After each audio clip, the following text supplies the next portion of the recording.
আসসালামু আলাইকুম ওয়া রাহমাতুল্লাহ। কেমন আছেন আপনারা? ওয়ালাইকুম আসসালাম রহমতুল্লাহ, আলহামদুলিল্লাহ। স্যার, আপনি ভালো আছেন? আলহামদুলিল্লাহ, আল্লাহ ভালো রাখে। ওয়ালাইকুম আসসালাম। রাহমাতুল্লাহ। জি, রায়হান মাহমুদ কেমন আছো? আলহামদুলিল্লাহ। উস্তাদ জি, ভালো আছে। আপনি কেমন আছেন? আলহামদুলিল্লাহ, আল্লাহ ভালো রেখেছেন। তো রায়হান মাহমুদ, তোমার কাছ থেকে আমরা একটু শুনি যে তালিম করলে কি ফায়দা হবে। একটু শুরুতে আল্লাহর হামদ এবং সানার পরে একটু শুরু করো ইনশাল্লাহ, তালিমের ফজিলত সম্পর্কে দু একটা কথা।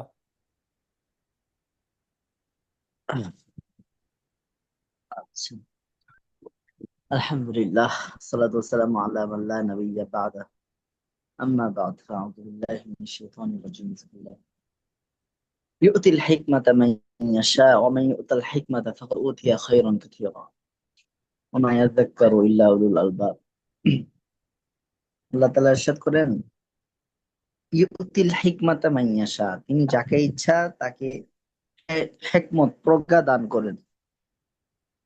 ওয়ামান ইউতাল হিকমা, আর যাকে প্রজ্ঞা দেওয়া হয়, আল্লাহ বলছেন যাকে প্রজ্ঞা দান করা হয়, ফাকাদ উতিয়া খায়রান কাসীরা, তাকে তো দেওয়া হয়েছে খায়রান কাসীরা, অনেক কল্যাণ। খায়রান মানে কল্যাণ, কাসীর মানে অনেক কল্যাণ। তো এখানে আল্লাহ রাব্বুল আলামিন যে প্রজ্ঞার কথা বলছেন, প্রজ্ঞা বলতে কি জিনিস? প্রজ্ঞা বলতে আসলে গভীর বুঝ, কোরআন এবং হাদিসের গভীর বুঝ। আমরা তো সবাই লেখাপড়া করি, জ্ঞানের আলোকে নিজেকে চলাফেরা করি, নিজের জিন্দগি পরিচালনা করি। তবে কোন জ্ঞানের কথা আল্লাহ তাআলা এটা বলেছেন? ওই জ্ঞান, ওই প্রজ্ঞা, যে প্রজ্ঞার মাধ্যমে মানুষ বুঝতে পারে যে আমার দুনিয়াতে আসার মাকসাদটা কি, উদ্দেশ্যটা কি, আমি কি করতেছি, কতদিনের জন্য আসছি, এবং কোথায় আমাকে যেতে হবে। এই যে প্রজ্ঞা, আল্লাহ তাআলা এরপরে বলেন, ওয়ামা ইয়াযাক্কারু ইল্লা উলুল আলবাব, যে কেবলমাত্র যারা খুবই জ্ঞানী, এরাই একমাত্র এই উপদেশগুলো গ্রহণ করে। উলুল আলবাব, আলবাব বলা হয় লুব্বুনের বহুবচন। লুব্বুন বলা হয় বাদামের ভিতরে যে মগজটা থাকে, সেটাকে বলা হয় লুব্বুন। তো আল্লাহ বলছেন যে আমাদের এই যে মাথাটা আছে, এই পরিপূর্ণ মাথাটা, এর ভিতরে যে জ্ঞানটা রেখেছেন, তো এই জ্ঞানের ভিতরে অনেকগুলো কোষ রয়েছে। তো আল্লাহ তাআলা বলেন, যারা উপদেশ গ্রহণ করবে এরাই একমাত্র জ্ঞানী, এরাই একমাত্র জ্ঞানী। আল্লাহ রাসূল হাদিসের মধ্যে ইরশাদ করেছেন, আল হিকমাতু দাল্লাতুল মুমিন, প্রজ্ঞা এটা হলো মুমিনদের হারানো সম্পদ। ফামান ওয়াজাদাহা ফাহাইথু ওয়াজাদাহা ফাহুয়া আহাক্কু বিহা, একজন মুমিন ব্যক্তি যেখানেই প্রজ্ঞার কথা শুনতে পাবে, পেয়ে যাবে, সে ওইটা পাওয়ার জন্য বেশি হকদার। তো এই যে তালিম, তালিমের মাধ্যমে আমরা প্রজ্ঞার কথা শুনতে পাই। এবং শুধু তাই না, এই তালিম আল্লাহ রসুল সাল্লাল্লাহু আলাইহি ওয়াসাল্লাম সাল্লাল্লাহু তিরমিজি শরীফের এক হাদিসে আসে যে কেউ যদি দিনের কথা শুনে, আল্লাহ রসুল সাল্লাল্লাহু আলাইহি ওয়াসাল্লাম এই কথা বলেছেন হাদিসের মধ্যে যে তোমরা তিনজন ব্যক্তির কথা শুনবা, তিনজন ব্যক্তির সংস্পর্শে থাকবা। এক, যার কথা শুনলে আল্লাহর স্মরণ বৃদ্ধি পায়, এমন ব্যক্তি। তো আলহামদুলিল্লাহ, আমরা তালিম করলে আলহামদুলিল্লাহ এই 1 ঘন্টার ভিতরে বা যতটুকু সময় তালিম করি, এই এই সময়টা কিন্তু আমাদের পরিপূর্ণ আল্লাহর জন্য ব্যয় হয়, আল্লাহর স্মরণ থেকে, রাসূলের স্মরণ আমাদের থাকে। আর 2 নাম্বার, যাকে দেখলে আল্লাহর কথা স্মরণ হয়, যাকে দেখলে আল্লাহওয়ালা মনে হয়, এমন ব্যক্তির সংস্পর্শে থাকে। আর 3 নাম্বার বলছেন যে যার কথায় জ্ঞান বাড়ে। তো আলহামদুলিল্লাহ, একটা তালিম করলে আমরা তিনোটাই পেয়ে যাই। এই তালিমের মাধ্যমে আমাদের দিনই ফায়দা হয়, এবং আখিরাতের সব থেকে বড় যে জিনিসটা হলো, সেটা যখন মানুষের মৃত্যু চলে আসে, তখন একমাত্র সে বুঝতে পারে যে কোরআনের জ্ঞানটা কত গুরুত্বপূর্ণ। কোরআনের জ্ঞানটা কত গুরুত্বপূর্ণ তখন বুঝে আসে। এক আয়াতে আল্লাহ তাআলা বলেন, আন তাকুলা নাফসুন ইয়া হাসরাতা আলা মা ফারাততু ফি জামবিল্লাহ, মরণের পরে যখন রূহটা ফেরত আসে, তখন সব থেকে বেশি আফসোস করবে এটার উপর। ইয়া হাসরতা, সে বলবে হায় আফসুস। হাসরতন মানে আক্ষেপ। আলা মা ফাররাততু ফি জামবিল্লাহ, আল্লাহর বিধানাবলীর ক্ষেত্রে, আল্লাহর বাণীর ক্ষেত্রে আমরা অনেক বাড়াবাড়ি, অনেক ছাড়াছাড়ি করে ফেলছি, অনেক সময় নষ্ট করেছি। তো আলহামদুলিল্লাহ এই তালিমের মাধ্যমে আল্লাহ তাআলা আমাদের যেন যে ক্ষতিটা হয়েছে, আমাদের যে সময়টা নষ্ট হয়েছে, সেই সময়টা যেন বরকতে ভরপুর করে দিক, এটাই আমি দোয়া করি, কামনা করি। আল্লাহ তাআলা আমাদের সবাইকে নিয়মিত তালিম করার তৌফিক দান করুন। আমিন ওয়া আখিরু দাওয়ানা আলহামদুলিল্লাহি রাব্বিল আলামিন। শুকরান জাজিলান, জাযাকাল্লাহু খাইরান। জি, আলহামদুলিল্লাহ। আমরা আমাদের দিনী ভাই মাওলানা মুফতি রায়হানের কাছ থেকে তালিম সম্পর্কিত কিছু ফায়দার কথা শুনলাম। আমরা মূলত একটা বই ফলো করে এগোচ্ছি। বইটির নাম হচ্ছে কিতাবুত তাওহীদ, যেখানে আল্লাহর একত্ববাদের আলোচনা আছে, এবং বইয়ের রাইটার হচ্ছেন আব্দুল ওয়াহাব। আমরা ইতিমধ্যে বেশ কয়েকটি চ্যাপ্টার শেষ করেছি। আমরা এখন যে চ্যাপ্টারের মধ্যে আছি সেটা হচ্ছে তাবিজ, কবজ। আমাদের সামনে একটা আয়াত আছে সূরা ইউসুফের 106 নম্বর আয়াত, আউযু বিল্লাহি মিনাশ শাইতানির রাজিম, ওয়ামা ইউমিনু আকসারুহুম বিল্লাহি ইল্লা ওয়া হুম মুশরিকুন। অর্থাৎ আল্লাহর প্রতি বিশ্বাস স্থাপনকারী অধিকাংশ মানুষ শিরিককারী। আল্লাহ তাআলা আমাদের হেফাজত করেন। যদি আমরা শিরক সম্পর্কে সাবধান না হই, তাহলে আমাদের দ্বারাও এটা হতে পারে। এজন্য ঈমান শেখার সাথে সাথে শিরক শিখতে হবে, অবশ্যই অবশ্যই। তো আমরা যে বিষয়টা গত দিন আমরা তালিমে শিখছি সেটা হচ্ছে যে অনেকে তাবিজ ঝুলায়।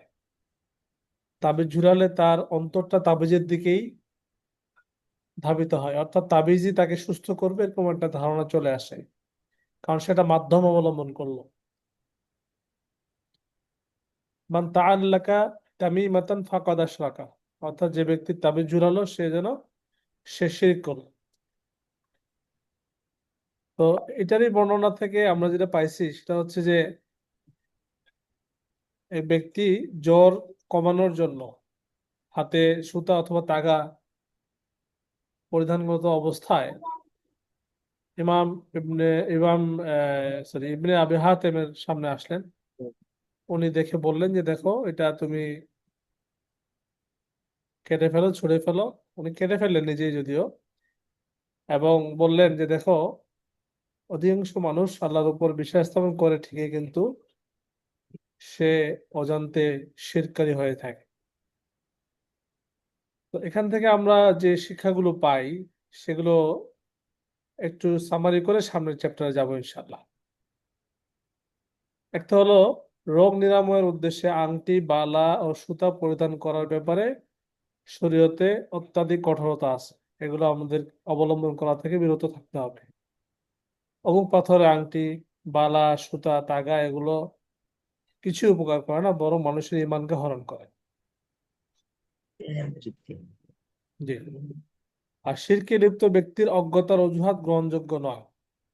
কারণ বর্তমান সময়ে আমরা কত শিক্ষা গ্রহণ করি, কত ডিগ্রি অর্জন করি, কিন্তু ঈমান ও শিরকের ব্যাপারে যদি অজ্ঞ থেকে যাই, এই অজুহাত আসলে গ্রহণযোগ্য হবে না। এই জন্য আমাদের সবার উচিত যতটুকু আমরা সময় দিয়ে দিনে জ্ঞান অর্জন করার জন্য ব্যয় করি। আচ্ছা, এরপরে রোগ নিরাময়ের উদ্দেশ্যে রিং বা সুতা এগুলো ব্যবহারের মধ্যে কোনো কল্যাণ নেই, বরং এগুলো তার দুর্বলতাই বৃদ্ধি করে। এরপরে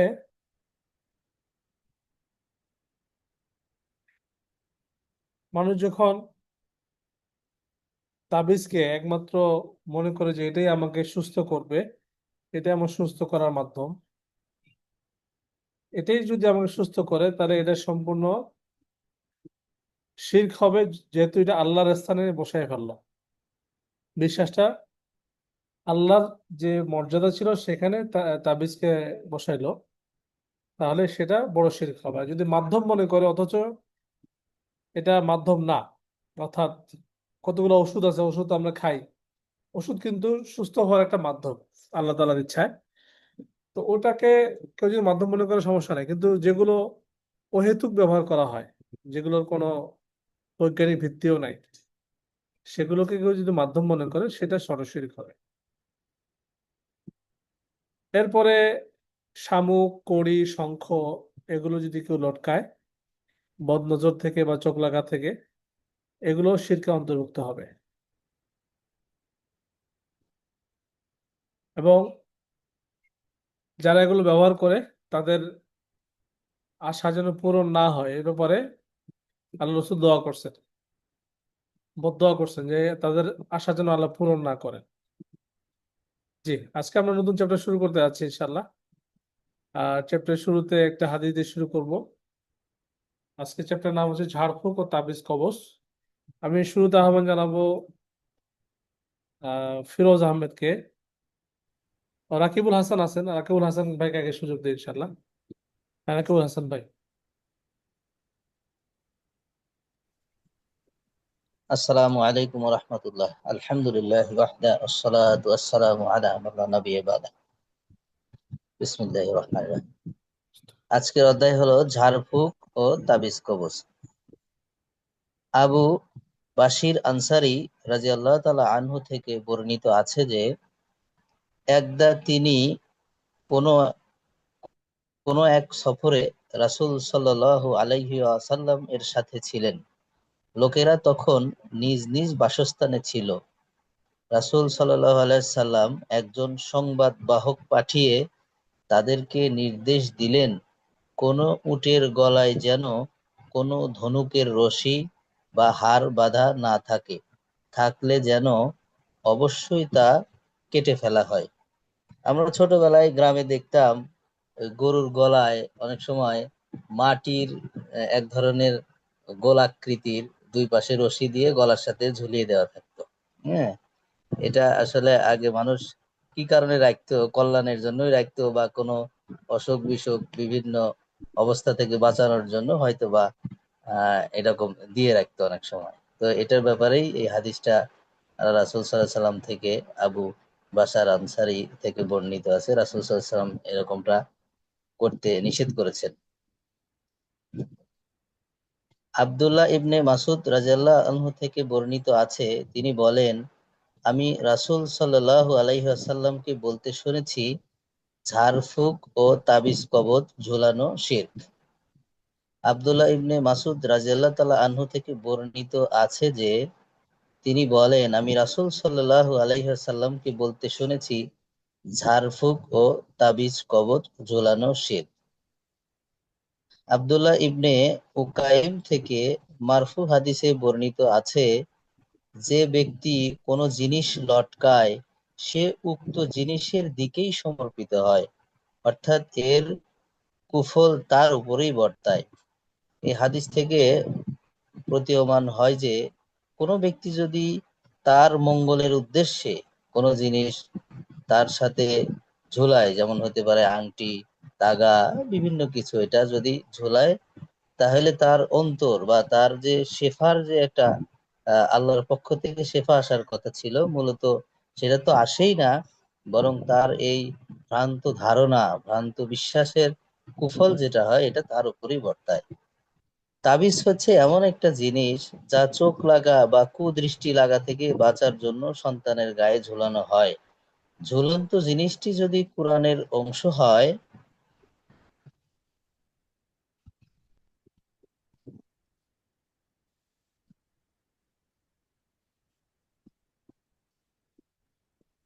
তাহলে সালাফে সালেহিনদের কেউ কেউ এর অনুমতি দিয়েছেন, আবার কেউ কেউ অনুমতি দেননি, বরং এটাকে শরীয়ত কর্তৃক নিষিদ্ধ বিষয় বলে গণ্য করেছেন।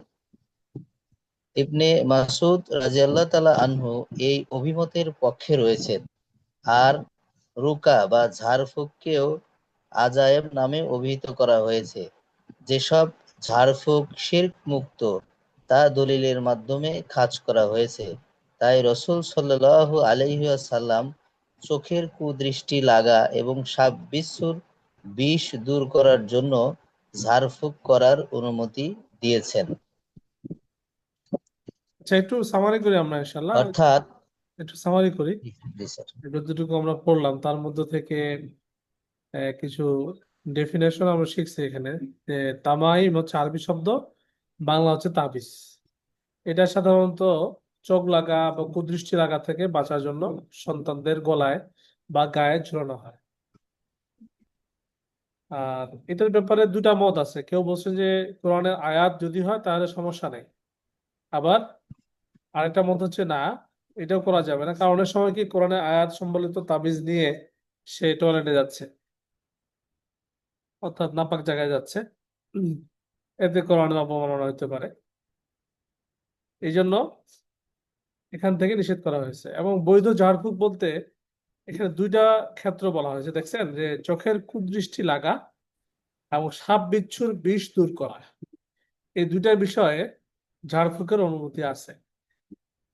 আর যে সমস্ত ঝাড়ফুঁক শিরক মুক্ত, অর্থাৎ যেখানে শিরকের কোনো সম্ভাবনা নেই, কোরআনে আয়াত বা সূরা ফাতিহা, এই ধরনের আয়াতুল কুরসি বা এই ধরনের কিছু ঝাড়ফুঁক যেগুলো হাদিসের দ্বারা প্রমাণিত আছে, এগুলোকে অনুমোদন দেওয়া আছে। জি, এরপর একটা ডেফিনেশন আমাদের সামনে আসছে, সেটা হচ্ছে তেওয়ালা। জি, এটা কি একটু বলেন ইনশাআল্লাহ। তিওয়ালা অর্থাৎ কবচ এমন জিনিসকে বলা হয় যা তারা তৈরি করত এবং ধারণা করত এটি স্বামীর অন্তরে স্ত্রীর প্রতি এবং স্ত্রীর অন্তরে স্বামীর প্রতি ভালোবাসা সৃষ্টি করবে। এটাও তো এক ধরনের তাবিজই বোধ হয়। কবচ তাবিজ কবচ তো একই জিনিস, তাই না স্যার? জি জি, এটা এটা এক এটা ধরনের। কিন্তু এই ধরনের প্রচলনটা এখনো আছে। এক ধরনের ওঝা আছে, তারা এই কাজগুলা করে। অর্থাৎ তারা দাবি করে যে এই তাবিজটা নিলে স্বামী আপনাকে ভালোবাসবে বা স্ত্রী স্বামীকে ভালোবাসবে, এই ধরনের বিষয়গুলো তারা করে থাকে। লোকাল বাসে গেলে অনেক কবিরাজের পোস্টার লাগানো দেখা যায় আর কি। এখন তো ভালোবাসা বৃদ্ধি করে, ইউটিউবেও হ্যাঁ। কিন্তু অ্যাড দেয়, বুঝছেন, ইউটিউবেও আছে অ্যাড।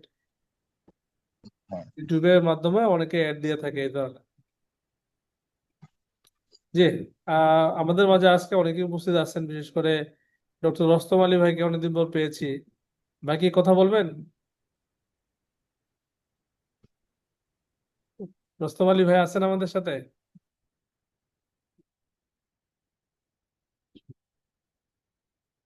রস্তম আলী ভাই হয়তো শ্রোতা হিসেবে আছেন। আচ্ছা, যাই হোক, আপনি কন্টিনিউ করেন ইনশাল্লাহ। জি। সাহাবী রুয়াইফি রাদিয়াল্লাহু তাআলা আনহু থেকে ইমাম আহমদ বিন হাম্বল রাদিয়াল্লাহু তাআলা আনহু ইমাম আহমদ বিন হাম্বল রহিমাহুল্লাহ বর্ণনা করেন যে একদা রাসূল সাল্লাল্লাহু আলাইহি ওয়াসাল্লাম ও রুয়াইফিকে উদ্দেশ্য করে বললেন, হে রুয়াইফি, তোমার হায়াত সম্ভবত দীর্ঘ হবে। তুমি লোকজনকে এই কথা জানিয়ে দিও, যে ব্যক্তি দাড়িতে গিরা লাগাবে অথবা গলায় তাবিজ কবজ লটকাবে অথবা পশুর গোবর কিংবা হাড় দ্বারা ইস্তেঞ্জা করবে, মুহাম্মদ সাল্লাল্লাহু আলাইহি ওয়াসাল্লাম তার থেকে সম্পূর্ণ মুক্ত। মানে এই হাদিসটা থেকে বোঝা যাচ্ছে যে মানে রুয়াইফিকে উদ্দেশ্য করে বলা হয়েছে যে তোমার হায়াত হয়তোবা দীর্ঘ হবে, কিন্তু যারা দাড়িতে গিরা লাগাবে অথবা গলায় তাবিজ কবজ লটকাবে, পশুর গোবর কিংবা হাড় দ্বারা ইস্তেঞ্জা করবে, মুহাম্মদ সাল্লাল্লাহু আলাইহি সাল্লাম তাদের থেকে সম্পূর্ণ মুক্ত। মানে সাফায়াত তাদেরকে আর করবে না, এই ব্যাপারটা বোঝানো হয়েছে আর কি এই আচ্ছা, হাদিস এখানে থেকে। মাওলানা রায়হান, জি। মাওলানা রায়হান, আপনি একটু বলবেন যে এই সমস্ত নিষেধাজ্ঞা কেন, বিশেষ করে পশুর গোবর দিয়ে অথবা হাড় দ্বারা ইস্তেঞ্জা করা নিষেধ করা হয়েছে?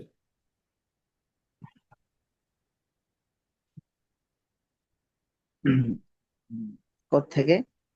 ওই যে হাদিসটা তো আমরা শুনলাম, হ্যাঁ পশুর হ্যাঁ। গোবর কিংবা হাড় দ্বারা ইস্তেঞ্জা করা থেকে নিষেধ করা হয়েছে। এগুলো কি জিনের খাবার? পশুর গোবর, না, পশুর গোবর সেটা তো নাপাক। আমরা ইস্তেঞ্জা করি মূলত নাপাক থেকে পাক হওয়ার জন্য। আচ্ছা। তো এখন নাপাক থেকে পাক হওয়ার জন্য যদি আমরা নাপাকি ব্যবহার করি তাহলে তো আর পাক হব না। এই কারণে পশুর গোবর, তাছাড়া পশুর গোবর যেটা শুকিয়ে যায়, শুকিয়ে গেলেও ইস্তেঞ্জা করার সময় ওইটা ব্যবহার করলে এটা ভিজে যাবে, আর ভিজে গেলে আবার নাপাক হয়ে যাবে। এই জন্য ইস্তেঞ্জার উদ্দেশ্য হচ্ছে পাক পবিত্রতা অর্জন করা। আর 2 নাম্বার হাড়। হাড় এটা তো পশুর খাবার। 2 নাম্বার হলো এটা প্রাণীদের একটা অঙ্গ। এই জন্য প্রাণীদের অঙ্গ একটা সম্মান আছে। 2 নাম্বার হলো এটা জিনদের খাবার আর কি। সেজন্য ইস্তেঞ্জা করা নিষেধ। জি, জাজাকাল্লাহ খাইরান। আচ্ছা, এবার পর্যায়ে আমি ফিরোজ আহমেদকে আহ্বান জানাবো ইনশাল্লাহ। জাজাকাল্লাহ খাইরান ভাই রাকিব। সাইদ বিন জুবাইর। السلام عليكم ورحمة ওয়ালাইকুম সালাম। জি, الله. الحمد لله وحده والصلاة والسلام على من لا نبي بعده. সাইদ বিন জুবাইর রহিমাহুল্লাহ থেকে বর্ণিত আছে যে তিনি বলেছেন, যে ব্যক্তি কোনো মানুষের তাবিজ কবজ ছিঁড়ে ফেলবে বা কেটে ফেলবে সে একটি গোলাম আজাদ করার মতো কাজ করলো। সুবহানাল্লাহ। যে ব্যক্তি কোনো মানুষের তাবিজ কবজ ছিঁড়ে ফেলবে বা কেটে ফেলবে সে একটি গোলাম আজাদ করার মতো কাজ করলো।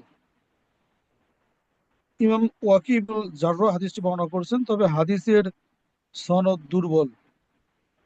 যাই হোক, ইব্রাহিম নাখই রহিমাহুল্লাহ থেকে বর্ণিত আছে, বর্ণিত হাদিসে তিনি বলেন, তারা সব ধরনের তাবিজ কবজ অপছন্দ করতেন, চাই তা কোরআন থেকে হোক বা অন্য কিছু থেকে হোক।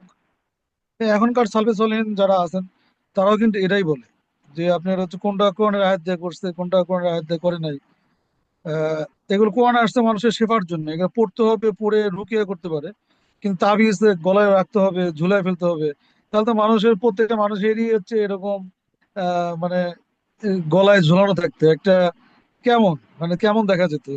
এটা এটা আসলে দেখতেও খারাপ লাগে। আর বিশেষের দিক দিকে থেকে থেকে তো অনেক এটা মন্দ। কারণ কোরআন হাদিস আসতে মানুষের ঝাড়ফুঁক করতে পারে, ও বিভিন্ন দোয়া পড়ে ফু দিতে পারে, কিন্তু তাবিজ কবজ সব ইমামদেরই মতামত পাওয়া যায় যে এটা শিরিক, এবং এটা থাকা যাবে না। আর একটা হাদিস পাওয়া গেল যে এটা যদি কেউ ছিঁড়ে ফেলে তাহলে গোলাম আজাদ করার সব পেয়ে যাবে, বা গোলাম মুক্ত করার সব পেয়ে যাবে। তো যদিও সনদ দুর্বল, কিন্তু বিষয়টা তো হাদিসে আছে আর কি। যাই হোক, এই অধ্যায় থেকে নিম্নোক্ত বিষয়গুলো জানা যায়। এক, ঝাড়ফুঁক ও তাবিজ কবজের ব্যাখ্যা জানা গেল। তিওয়ালা, তিওয়ালার ব্যাখ্যাও জানা গেল। উপরোক্ত 3টি বিষয় তাবিজ কবজ ও ঝাড়ফুঁক শিরিকের অন্তর্ভুক্ত, এগুলোর কোনোটিকেই শিরিকের আওতামুক্ত রাখা হয়নি। তবে সত্যবাণী ও কোরআনের সাহায্যে বদনজর ও সাপ বিচ্ছুর বিষ নিরাময়ের জন্য ঝাড়ফুঁক করা শিরকের অন্তর্ভুক্ত নয়। যেমন আমরা যে সূরা ফালাক, সূরা নাস, এগুলো তো অনেক বদনজর থেকে, শয়তানের ওয়াসওয়াসা থেকে নিয়মিত আমরা পড়ি, বা এটা সকাল সন্ধ্যায় জিকির আজগারের মধ্যে এটা বলাও আছে। তাবিজ কোরআন থেকে হলে তা শিরক হওয়া না হওয়ার ব্যাপারে আলিমদের মধ্যে মতভেদ রয়েছে। তো বেশিরভাগ আলেমই কিন্তু তাবিজ কোরআন থেকে হোক আর যেখান থেকে হোক সেটা শিরিক বলেছেন। হয়তো কিছু আলেম বলছে যে করা যাবে। 6, বদনজর থেকে বাঁচার জন্য ধনুকের রশি বা অন্য কিছু ঝোলানো শিরকের অন্তর্ভুক্ত। সে ধনুকের রশি হোক, তাগা হোক, সুতা হোক, বা যেটাই হোক, কিন্তু লাগানো যাবে। এমনকি এক শ্রেণীর এক শ্রেণীর বলতে হচ্ছে কিছু সম্প্রদায়ের লোককে আল্লাহ জান্নাতে দান করবে, জান্নাত দিবেন বিনা হিসেবে, যারা শিরিক করেনি, তাবিজ কবজ লটকায়নি। ঝাড়ফুঁক হয়তো ওই যে কোরআনের আয়াত দ্বারা ঝাড়ফুঁক করছে সেটা, তাহলে কতটুকু মর্যাদা দিছে যারা একদমই শিরিক করে না, ঝাড়ফুঁক মানে তাবিজ কবজ লটকায় না, তাদের জন্য বিনা হিসেবে জানা যাওয়ার সুযোগ রয়েছে। এটা একটা বিষয়। সুতরাং আমাদের এখান থেকে অবশ্যই বেরিয়ে আসতে হবে। যে ব্যক্তি ধনুকে রশি গলায় ঝুলায় তার ব্যাপারে রয়েছে কঠিন শাস্তির ধমকি। কোনো মানুষের গলায় বা শরীরের অন্য কোনো স্থানে স্থানে ঝুলানো তাবিজ ছিঁড়ে ফেলা কিংবা কেটে ফেলার ফজিলত, যে ফজিলতটা জানলাম আমরা যে গোলাম আজাদ করা সব। আচ্ছা, এখানে একটা কোরআন বিষয় দিয়ে তাবিজ লটকানো। ফিরোজ, এখানে একটা বিষয় বলি, সেটা হচ্ছে যে এই ছিঁড়ে ফেলা বা কেটে ফেলা, এটা মিউচুয়াল আন্ডারস্ট্যান্ডিং এ করলে ভালো, বুঝিয়ে বললে যে জি, আসলে এগুলো ব্যবহার করলে কোনো ফায়দা নেই, বরং আপনারা সকাল সন্ধ্যা 3 কুল পরে ফু দিতে পারেন, বাচ্চাকে আয়াতুল কুরসি পরে ফু দিতে পারেন। বললে হয়তো অনেকেই রাজি হয় যে ঠিক আছে, তাহলে এটা রাখা দরকার কি। কারণ আমরা দেখি যে যখন বাচ্চা মাতৃগর্ভে থাকে তখন কোনো তাবিজ লাগে না, ঠিকঠাক সমস্ত অঙ্গ প্রত্যঙ্গ আল্লাহ তাআলা তৈরি করে দেন, দুনিয়াতে আসে, তখন মনে করি আল্লাহ দুর্বল হয়ে গেছে, এই আল্লাহ মনে হয় আমার বাচ্চাকে দেখতে পারবে না। ঠিক আছে, জি জি, মাতৃগর্ভে এটাই থাকাকালীন, করে মানুষ। হ্যাঁ, মাতৃগর্ভে থাকাকালীন যে আল্লাহ তাকে এই অন্ধকারে সুন্দর করে তৈরি করলেন, দুনিয়াতে আসার পরে মনে করি যে আল্লাহ বুঝি দুর্বল হয়ে গেল, নাউজুবিল্লাহ। শুধু তাই না, কোনো প্রাণী কিন্তু এই ধরনের স্যার আমার, হ্যাঁ, তাবিজ কবজ ঝুলায় না, জি, মানুষই বরং কি করে তার গৃহপালিত পশুর গলায় এই সমস্ত ঝুলায়। জি, কি বলতেছিলা যেন? বুঝলেন? জি। আমি বলতেছিলাম স্যার, আমার জীবনের বাস্তব ঘটনা, যেমন আপনারা জানেন যে আমার দুইটা বাচ্চা হচ্ছে প্রিম্যাচুর ডেলিভারি হয়ে মারা গেছে। হ্যাঁ, তো এখানে গ্রামের মানুষ থেকে শুরু করে সবাই ওই যে পাঠ পড়া বা বিভিন্ন কিছু পড়া দেওয়ার জন্য বলছে। তো আমরা প্রথমবারও করি না, সেকেন্ড বারও করি না, এমনকি এবার যে আলহামদুলিল্লাহ একটা বাচ্চা আসছে, এবারও কোনো পাঠ পড়া আমরা দেইনি। পাঠ পড়ে এটা কি করতে হয় হচ্ছে আপনার ওই মাজায় ঝুলিয়ে রাখতে হয়। পাট পড়া, বড় লম্বা পাট পড়া, এখন অনেকগুলো গিট দেয়, 9 মাসে না 10 মাসে 10টা গিট দেয়, গিট দিয়ে ঝুলে রাখতে হবে। তো এটা গ্রামে গেলে আম, অনেকেই বলে যে এটা করে তাহলে থাকবে। তখন আমি বলছি না, এটা একদম শিরিক, এটা করাই যাবে না, এটা করলে তাহলে এই অবস্থা, মারা গেলে জাহান্নামে যাওয়া লাগবে, যে আমল করছে সবগুলো বরবাদ হয়ে যাবে। তাও তারা হচ্ছে আহ, বিভিন্ন কথা বলতো। তো আমরা কিন্তু এটা আলহামদুলিল্লাহ করি না, আল্লাহর উপরে ভরসা করছি, ট্রিটমেন্ট করছি। আলহামদুলিল্লাহ আল্লাহ সহজে পৃথিবীতে নিয়ে আসছে। এখন বাচ্চার বয়স কত, 10 মাস, 11 মাস, 11 মাস চলে। তো সব সব থেকে মোট কথা হচ্ছে আল্লাহর দিকে ফিরে যেতে হবে, আল্লাহর দিকে দৃঢ় বিশ্বাস থাকতে হবে। এই তাবিজ কবজ মানে করা যাবে না, কখনোই করা যাবে না। যদি কিছু কিছু আলেম মত দিয়েছে যে করা যাবে, কিন্তু যে আমরা যেটা যেদিকে হচ্ছে বেশি জোরালো, যে তাবিজ কবজ লটকানো শিরিক, অনেকগুলো হাদিসে আসছে, এটা আমাদের ফলো করতে হবে, দৃঢ়ভাবে ফলো করতে হবে। আর একটা লেখছে যে কোরআন দিয়ে তাবিজ লটকানো বৈধ হওয়ার ব্যাপারে ইমাম নাখুইর কথা পূর্বোক্ত মতভেদের বিরোধী নয়, কারণ এর দ্বারা আব্দুল্লাহর ছাত্রদেরকেই বোঝানো হয়েছে। আচ্ছা, এখানে বিষয় আছে। তারপরে বিষয়টা হলো যে সাধারণত তাবিজটা দেয় হচ্ছে মসজিদের ইমাম সাহেব বা মুয়াজ্জিন সাহেব। এখন জি একটা হলো যে বৈধ ঝাড়ফুঁক যেগুলো আছে এগুলো ঠিকই আছে, কিন্তু এটাকে একটা মাধ্যম বা একটা আকৃতি দিয়ে এটা পট্টার মধ্যে পুরে তারপর এটা এটা সুতা দিয়ে পেঁচিয়ে শরীরে কোথাও ঝুলাইতে হবে, এগুলো অবলম্বন করা যাবে না। ঠিক আছে, জি জি আমরা করিনি, আমাদের জি 4 বাচ্চা আছে আলহামদুলিল্লাহ, কোনোদিন কোনো বাচ্চাকে আমরা তাবিজ টাকা কিছু ব্যবহার করি নাই। ইভেন কপালের টিপ দেওয়া থেকেও আমরা বিরত ছিলাম। কালো টিপ দিলে জি জি রোজা লাগে না, এই যে একটা ভুয়া কথা আছে, এটার কোনো ভিত্তি নেই, জি কারণ টিপ দিলেই বরং ওইদিকে চোখ বেশি যায়। ঠিক আছে, জি জি, জন্য এগুলো ভিত্তিহীন। দেখবেন যে অনেক সময় ভিত্তিহীন। আলেমদের বাচ্চাদের কপালে টিপ দেখতে পারবেন, বাচ্চাদের গলার মধ্যে তাবিজ দেখতে পারবেন। তাহলে এই আলেম কোন আলেম, যে আলেম আসলে অনেক আছে। এই যে কোরআনে আয়াত দিয়ে তার বাচ্চাকে সকাল বিকাল এ করে না বা এটাকে হুম, যথেষ্ট মনে করতেছে। এই জন্য আমাদের উচিত, আসলে ওই যে তাওহীদের কিতাবের তালিম না থাকার কারণে এই অজ্ঞতাগুলো আসে। গত, এই আলেমরা আলেমরা তো হচ্ছে আপনার ওই যে হানাফি সমাজের আলেমদের মধ্যে এই যে ঈদে মিলাদুন নবী যে বেদাত, হ্যাঁ, এটাই জোরালো ভাবে মুখ দিয়ে আসে না অনেক আলেম। আমরা সাধারণ মানুষ যখন পড়ি বিষয়টা, পড়ে বুঝতে পারি, কিন্তু আলেমরা যে মেম্বারে বসে মানে কথা বলবে যে এটা এই জন্য বেদাত, এ কথা বলতেই মনে হয় আমাদের হচ্ছে মানে ভয় লাগে। হ্যাঁ, এই যে কি বলে হচ্ছে বাইতুল মোকাররমের খতিব মোহাম্মদ আব্দুল মালিক সাহেব, উনি একটা কথা লিখছে এটা মানে প্রথম দিকে যেভাবে লিখছে সেটা মানে আসলে স্পষ্ট আছে, কিন্তু আমাদের আলেম যারা আছে তারা একটা ডিরেক্টলি সুন্দর করে বলতেছে এই কারণে বেদাত, বেদাত পথভ্রষ্টতা, জাহান্নামে যেতে হবে, ক্লিয়ার করে না, মানে কথা ঘুরে পেঁচে মানে ভিতরে কিছু রাখে।